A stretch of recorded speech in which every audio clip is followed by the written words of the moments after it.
¿Qué pasa con la Argentina en este contexto? Está con nosotros Marcelo Elizondo, que es especialista justamente en comercio internacional. ¿Cómo estás? Bienvenido. Hola, Marcelo. Bien, buenas tardes, ¿cómo están ustedes? Bien, gracias por el contacto. Bueno, hay mucho para hablar de todo lo que tiene que ver con nuestra economía hacia el exterior por lo que ha ocurrido con el dólar, ¿no? Esta semana, los mercados que por supuesto nos miran. ¿Qué reflexión haces de lo que ha dejado esta semana en la economía argentina?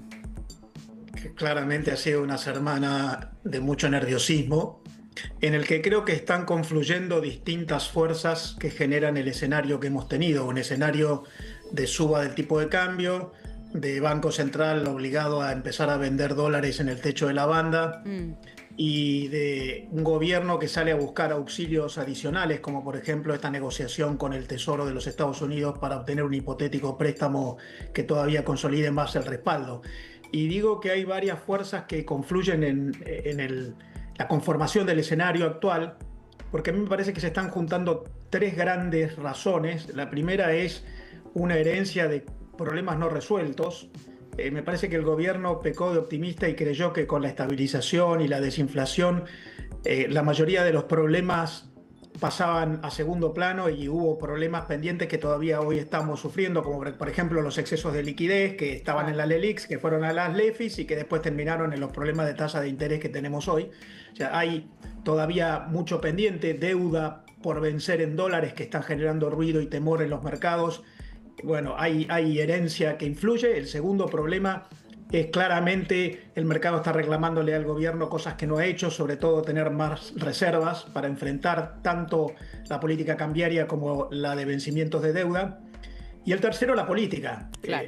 Tanto la dificultad del gobierno para mantener las alianzas que había generado en el año 2024, que concedían cierta garantía de gobernabilidad, como las últimas decisiones del Congreso, que son contrarias a la búsqueda del gobierno de equilibrio o superávit de presupuesto, también meten más ruido. Por lo tanto, creo que no hay una única razón, hay varias. Claro. Y estamos en este escenario de nerviosismo financiero. Marcelo y Caputo el viernes pasado, allí en el streaming vinculado con el gobierno, señaló que van a seguir vendiendo dólares que tienen 20.000, se vendieron ya 1.000, para mantener el techo de la banda. ¿Es correcto? Lo escuchamos y te escuchamos, a ver. Programa, plenamente. Y no nos vamos a mover del programa. Es decir, vamos a vender hasta el último dólar en el techo de la banda. El programa se diseñó así y está hecho para que los dólares, tanto del central como los que hemos comprado, esos dólares sirvan para defender el techo de la banda. ¿Qué pensás, Marcelo? Porque ayer, por ejemplo, López Murphy decía, ¿por qué sostener ese techo de la banda? ¿Por qué el programa es tan estricto? ¿Por qué no liberarlo? Uno diría, bueno, si lo liberás se va probablemente a cualquier lado y los traslados a precio y la inflación que puede dispararse. ¿Tu mirada? Hay varias razones para que el ministro diga esto. En primer lugar, porque hay un programa acordado con el Fondo Monetario y que creo que ni bien se testea, tiene que ser respetado. Si empezamos a no respetar el programa de que en la banda superior el central vende, no lo respetamos desde el primer día, me parece que somos muy poco creíbles. En todo caso, si hay que hacer algún retoque, habrá que conversar con el Fondo Monetario, modificar el régimen de bandas o ampliar el techo o subirlo o cambiar el régimen por otro que no sea de bandas, pero mientras el régimen exista me parece que hay que respetarlo. Primera aclaración muy buena, porque ayer, digamos, no conversamos sobre estos lineamientos. Claro, es el programa del Fondo. Tampoco lo dice el ministro. Los que no seguimos los datos de la economía más fina, suponíamos que era más un programa de gobierno que el Fondo, pero es el acuerdo que tiene la Argentina, ¿no? Con el gobierno. O sea, esto está bueno aclararlo. ¿El gobierno puede intervenir o está obligado a intervenir cuando toca el techo de la banda? El gobierno puede intervenir a partir de que el dólar toque el techo de la banda. En realidad no es el gobierno, sino el Banco Central. Claro. El Tesoro, que es el gobierno, puede intervenir antes. De hecho, lo ha hecho cuando el dólar estaba entre las bandas. Pero el Banco Central puede intervenir cuando toca el techo de la banda vendiendo, así como podía intervenir comprando cuando tocaba el piso de la banda. A mí me parece que el propio mercado, no solamente la institucionalidad, están reclamando el cumplimiento de pautas, reglas que den certezas. Y acá tenemos un programa y creo que hay que respetarlo mientras exista. Probablemente, si el mercado sigue presionando el tipo de cambio y si el central sigue obligado a vender montos siderales de dólares, como ha estado vendiendo sobre todo jueves y viernes, en una fecha no muy lejana, quizás después de las elecciones de octubre, haya alguna revisión del programa y de las bandas. No me parece que ocurra esto antes de la elección. Creo que antes de la elección el gobierno además va a querer mantener la imagen de control de la situación y además de generar una imagen de poder, que eso contribuya a la tranquilidad si lo logra. Está, como decían en la pregunta, la cuestión de la inflación. Si el tipo de cambio se va muy por arriba, impacta en la inflación, y la desinflación es el principal activo que muestra el oficialismo para la elección. Por lo que yo diría, de acá al 26 de octubre, me parece que lo que vamos a tener es esto, el central vendiendo, y después del 26 de octubre no descarto que sí, ya debilitado y desgastado el régimen, haya alguna reconversación con el Fondo Monetario se modifique. Si llegara a modificarse, ¿no?, ese esquema de bandas, en diálogo obviamente con el Fondo Monetario Internacional, post elecciones de octubre, ¿cómo debiera o hasta dónde debiera elevarse esa banda? ¿Cómo debiera darse esa modificación, a tu entender? Bueno, eso yo no lo sé. A mí me parece que es muy presuntuoso pretender decir a cuánto tiene que estar el tipo de cambio. Me parece que lo mejor sería que lo lleve el mercado a un tipo de cambio de equilibrio. Ahora, para que el mercado opere con un tipo de cambio de equilibrio, tenemos que tratar de conceder determinadas garantías, tanto objetivas, básicas, por ejemplo, obtener más reservas, como subjetivas, en términos de clima político y de capacidad de ejercicio de control. Yo creo que le está haciendo mucho daño a la confiabilidad del programa esta disputa política que tenemos, que incluye el resultado electoral de la provincia de Buenos Aires de septiembre, pero que incluye todos estos escarceos entre el Congreso y el Ejecutivo, entre el Ejecutivo que convoca a los gobernadores y los gobernadores que generan un desplante y no responden. Bueno, yo creo que lo ideal sería que el tipo de cambio vaya hacia donde el mercado lo ubique, pero para eso hay que tener espaldas para que eso no genere un problema. Dos en una. La primera es, ¿qué puede conseguir la foto con Trump o eventualmente el apoyo del Tesoro norteamericano para el programa? Y a la vez, si la gente compra dólar, es porque entiende que el dólar está barato, digamos, y que va a aumentar, ¿no? Que es la idea contraria a la que tiene el gobierno.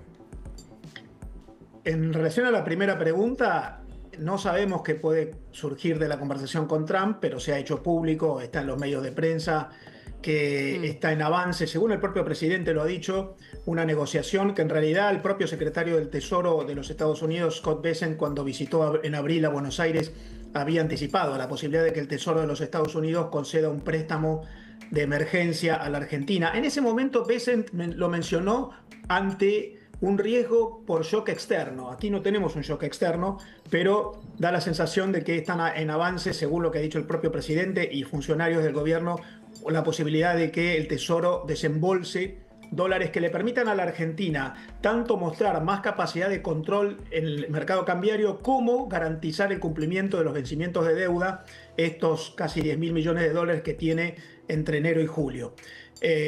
Con respecto había una segunda pregunta.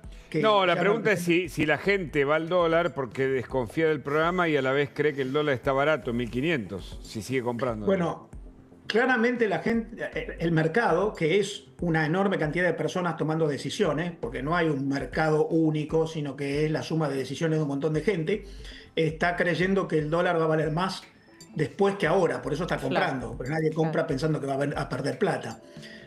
Yo creo que aquí hay un cambio. Obviamente hace 2 meses no se pensaba lo mismo y en esto influye una vez más el escenario político. La gran diferencia es el escenario político. Es posible que hayan habido debilidades antes, la falta de reservas existía antes, pero daba la sensación de que había un control político de la situación que se ha perdido y hoy hay un testeo de la banda porque en el mercado la sensación es que el dólar va a valer más y yo diría, incluso por lo que he conversado en la semana con varios agentes del mercado, hay un supuesto que no tiene ningún fundamento, es simplemente expectativas de que probablemente el régimen de bandas después de octubre se modifique. Claro, con lo cual eso es lo que piensa el mercado, no es una información oficial. No. El mercado siente eso y la gente también, y por eso va a comprar, porque siente que en octubre, después de las elecciones aumenta, ¿no? Claro. Pasa siempre en todas las elecciones también, ¿no? Yo creo que, claro, efectivamente, acá hay, como pasa siempre, un escenario de nerviosismo preelectoral. Totalmente. Que además se agrava porque en la Argentina, a diferencia de lo que pasa en otros países, la confrontación política es entre dos modelos macroeconómicos muy distintos. Muy antagónicos, sí. Claro. Muy antagónicos, muy antitéticos. Pero por eso te preguntaba, Marcelo, cuando la gente va a comprar, ¿está pensando que el dólar sube y a la vez está pensando en el modelo anterior o en este modelo? ¿O es más sencilla la ecuación? Dice, no, el dólar seguramente va a subir, compro ahora y hago negocio. Hay varias cosas. Hay algunos que están pensando en comprar para estar en dólares antes de que suba más. Claro. Yo creo en ese sentido que si el Banco Central responde con contundencia, es posible que este nerviosismo se calme en los próximos días, en la medida en que hay una tasa de interés muy alta en pesos, y entonces si todavía falta un mes para las elecciones y el Banco Central da la garantía de que va a seguir interviniendo, entonces conviene quedarse en pesos una vez que ya está el dólar en el techo de la banda y por lo menos hasta el final, los últimos días previos a la campaña electoral, y entrar en dólares ahí. Pero bueno, yo creo que acá hay una suma de cuestiones, claramente un supuesto de que el tipo de cambio está por debajo de los niveles de equilibrio, la situación política y la sensación de que el gobierno está teniendo dificultades para enfrentar esas herencias, como mencionaba yo antes, que van desde el exceso de liquidez hasta los vencimientos de deuda en dólares, que obviamente si el gobierno consiguiera un crédito de parte del Tesoro, incluso algunos han mencionado en algún medio de prensa números muy generosos, muy grandes, bueno, eso tranquilizaría claramente a los mercados. Pero decías, esto es todo en el terreno de las hipótesis. Vos recién decías, Marcelo, que obviamente el precio del dólar lo tiene que poner el mercado, ¿no? Con todo este contexto, post-octubre podríamos hablar de un dólar ¿de cuánto? Digo, ¿por qué la gente hoy se desespera tanto también? ¿Porque esto puede crecer mucho o es imposible saberlo? Eso es imposible saberlo porque depende de un montón de factores. En primer lugar, depende del resultado electoral. Si el gobierno sale fortalecido o por lo menos no sale debilitado, va a eliminar uno de los factores de incertidumbre, que es la capacidad de imponer las reglas que el mercado reclama. Al mercado lo peor que le podés dar es incertidumbre en términos de cuáles son las reglas y quién las pone. Si el gobierno sale fortalecido, eso puede tranquilizar. En segundo lugar, si además el gobierno tiene un respaldo externo con inyección de dólares para agregar a las reservas o como para garantizar tanto el control cambiario como el cumplimiento del vencimiento de deudas, todavía mejor. Y yo creo que ahí hay una necesidad de que el gobierno después de octubre, es imposible antes de octubre en el proceso preelectoral, pero después de octubre genere un diálogo político para volver al espíritu del Pacto de Mayo. La Argentina, y acá hay otro tema que el mercado reclama, necesita reformas de fondo. No basta, como yo decía al principio, no basta con la estabilización, con la desinflación. Acá se necesita revisar el régimen tributario, la relación entre el Estado federal y las provincias, la legislación laboral, muchas regulaciones que afectan los negocios, y creo que eso también está en duda en la medida en que hay tensión entre las provincias y el gobierno federal, y el gobierno debería, después de octubre, generar un ámbito de conversaciones que permita mostrar cierta capacidad de consenso para llegar a algunas decisiones en este plano. Muchas gracias, Marcelo. Muy buen informe, como siempre. Muy amable.